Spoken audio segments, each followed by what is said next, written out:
ذہین اور حساس.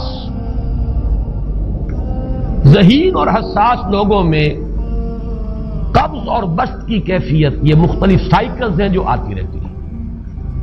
کبھی طبیعت میں پشمردگی ہے، دل بجھا ہوا سا ہے، کچھ نا امیدی سی ہے، خود اپنے اوپر اعتماد کی کمی محسوس ہو رہی ہے، مجھ میں صلاحیت نہیں ہے، میں کچھ نہیں کر سکتا، اب تک جو کچھ کیا اس کا بھی ہے، امنگ بھی ہے، امید بھی ہے، روشن پہلو نظر آ رہے ہیں. قبض کی کیفیت میں تاریک پہلو نظر آتے ہیں، مایوسی کے پہلو نظر آتے ہیں، پیسیمزم کی کیفیت.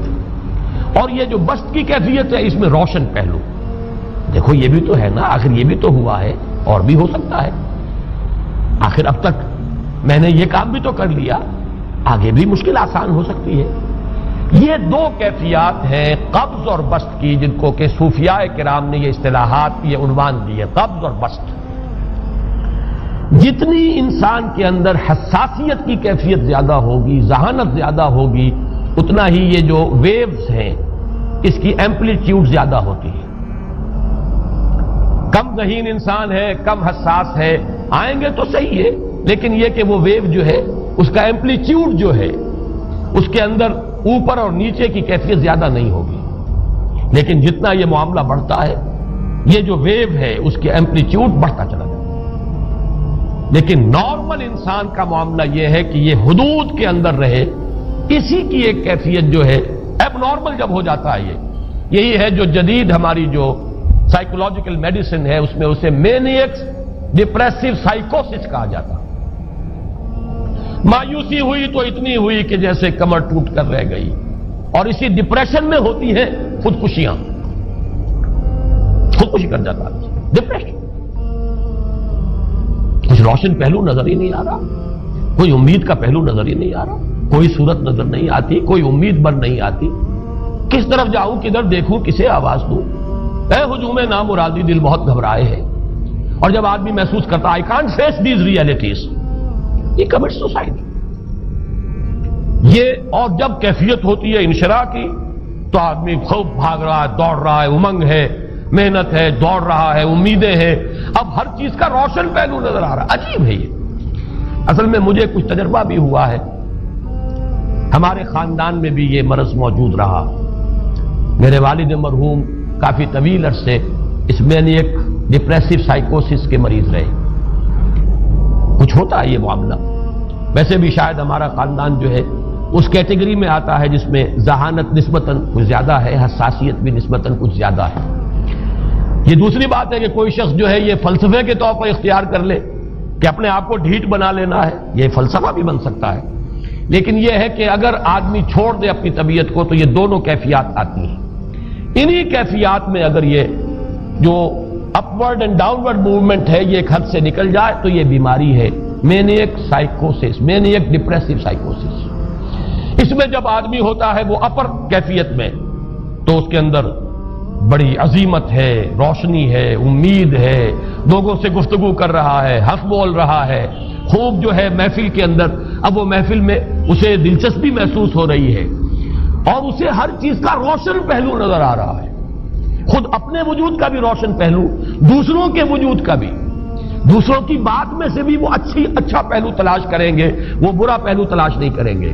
جب دوسری کیفیت ہے ڈپریشن کی، ہر ایک کی بات میں کوئی برائی نظر آئے گی، کوئی اس کی نیت کا فطور ہے، کوئی فساد ہے، کوئی یہ جو ہے بدنیتی کے ساتھ یہ بات کر رہا ہے، کوئی خیر کہیں ہے ہی نہیں، برائی ہی برائی ہے، مایوسی ہی مایوسی ہے، بدلی ہی بدلی. یہ ہے در حقیقت وہ کیفیت. اس کو غالب نے بہترین انداز میں تعبیر کیا ہے.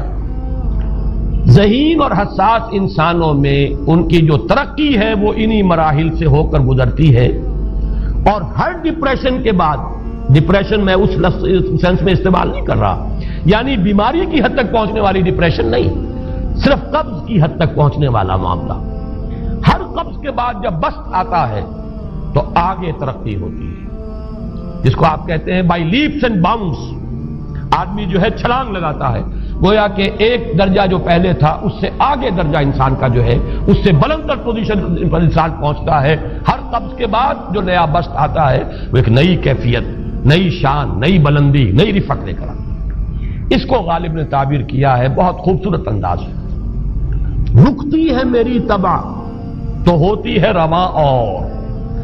یعنی شاعر بھی کبھی ایسا وقت آتا ہے شعر جو ہے اس پر نازل ہی نہیں ہو رہا, شعر نہیں کہہ پا رہا, طبیعت میں رکاوٹ سی ہے, بندش سی ہو گئی ہے, کوئی کلام موضوع ہو ہی نہیں رہا. لیکن پھر جب یہ کیفیت جو ہے بدلتی ہے اور جب پھر بست کی کیفیت آتی ہے, رکتی ہے میری طبع تو ہوتی ہے رواں اور, پھر اس کے اندر ایک جولانی نئی ایک کیفیت جو ہے انشراح کی, وہ ایک بالکل نئی کیفیت نئی شان کے ساتھ. یہ ہے وہ معاملہ جو ان آیات مبارکہ کے پس منظر میں ہے. اسی لیے اب میں آپ کو اس کا حوالہ دے رہا ہوں. تفسیر مظہری میں قاضی ثناء اللہ پانی پتی رحمت اللہ علیہ نے بہت عمدہ بات فرمائی ہے کہ حالت قبض اگر کسی شخص پر طاری ہو تو اس حال میں اکسیر کا درجہ رکھتی ہے یہ سورہ مبارکہ, اس لیے کہ یہ نازل ہوئی ہے محمد الرسول اللہ صلی اللہ علیہ وسلم پر اسی حالت قبض میں. وَالضُّحَىٰ وَاللَّيْلِ إِذَا سَجَىٰ مَا وَدَّعَكَ رَبُّكَ وَمَا قَلَىٰ وَلَلْآخِرَةُ خَيْرٌ لَكَ مِنَ الْأُولَىٰ وَلَسَوْفَ يُعْطِيكَ رَبُّكَ فَتَرْضَىٰ أَلَمْ يَجِدْكَ يَتِيمًا فَآوَىٰ وَوَجَدَكَ ضَالًّا فَهَدَىٰ وَوَجَدَكَ عَائِلًا فَأَغْنَىٰ. یہ تمام آیات اب معلوم ہوگا کہ جیسے موتی پروئے ہوئے. ایک لفظ قبض, اب اس میں جو بھی واقعاتی اور جو میں نے آپ کو روایاتی جو بھی پس منظر بیان کیا وہ بھی فٹ بیٹھ رہا ہے. وہ خودکشی کا معاملہ بھی آ گیا, اس میں فٹ بیٹھ رہا ہے کہ بخاری شریف میں روایت موجود ہے کہ حضور فرماتے ہیں کہ میری طبیعت پر اس درجے اضطراب تھا, اتنی کیفیت جو ہے میری تشویش کی تھی کہ میرے دل میں بار بار خیال آتا تھا کہ پہاڑ پر چڑھ کر اپنے آپ کو نیچے گرا دوں.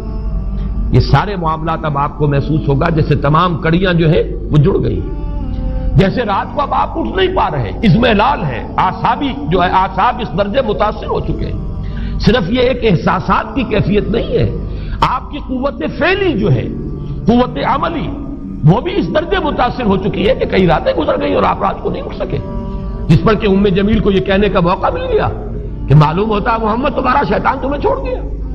اب یہ جملہ اپنی جگہ پر اس کی کاٹ ہے یقیناً اس سے یضیق صدروں کا بما یقولون, لیکن وہ کیفیت جس کی وجہ سے یہ جملہ آیا ہے اس پر نگاہ دوڑائیے, اس پر نگاہ کو مرکوز کریں گے تو معلوم ہوگا ایک لفظ قبض, یہ قبض کی ایک کیفیت تھی. اس قبضی کی کیفیت کا ایک مظہر یہ ہے کیونکہ یہ بھی تو در حقیقت قلب مبارک جو ہے محمد الرسول اللہ صلی اللہ علیہ وسلم کا, اسی پر تو وحی کا نزول ہوتا تھا. یہ بھی وہی داخلی احساسات و کیفیات کا معاملہ ہے, یہی بھی در حقیقت یہ واردات قلبیہ ہی کا سارا معاملہ ہے. اس کو آپ خارج سے تعبیر نہیں کر سکتے, نہ ابھی کوئی ایسے مصائب تھے, نہ ایسی کوئی مشکلات تھیں, نہ ابھی کوئی رد و قضا ایسی شروع ہوئی, نہ ابھی کوئی بحث و نزاع کا معاملہ ایسا ہوا, نہ کوئی ابھی کوئی فزیکل پرسیکیوشن شروع ہوئی. یہ سب داخلی ہی کیفیات ہیں اور ان داخلی کیفیات کے حوالے سے ان سورہ مبارکہ کو اگر صحیح سمجھا ہے تو صوفیہ نے سمجھا. وہ جو اقبال کا شعر ہے کہ کچھ جو سمجھا میرے شکوے کو تو رضواں سمجھا, مجھ کو جنت سے نکالا ہوا انسان سمجھا. اور کون سمجھے گا؟ وہ تو سمجھے گا کہ دکھے ہوئے وہ دل کی صدا ہے, وہ کیا ہے جو اقبال کی وہ ایک نظم ہے پرندے کی فریاد, گانا اسے سمجھ کر خوش ہونا سننے والے. یہ تو در حقیقت ایک دکھے ہوئے دل کی صدا فریاد, یہ صدا ہے. تو یہ کیفیت جو ہے رضوان سمجھ سکا ہے جو کہ داروغہ جنت ہے, اس نے سمجھا یہ وہی آدم جو نکالا گیا تھا یہاں سے, یہ اس کی فریاد ہے. کچھ جو سمجھا میرے شکوے کو تو رضواں سمجھا, مجھ کو جنت سے نکالا ہوا انسان سمجھا. تو واقعہ یہ ہے کہ اس سورہ مبارکہ کا صحیح فہم اگر حاصل ہوا ہے وہ امام راضی کو حاصل ہو ہی نہیں سکتا. وہ عقل اور منطق کی گتھیاں سلجھانے والے آدمی ہیں, اپنی جگہ ان کی کنٹریبیوشن بہت.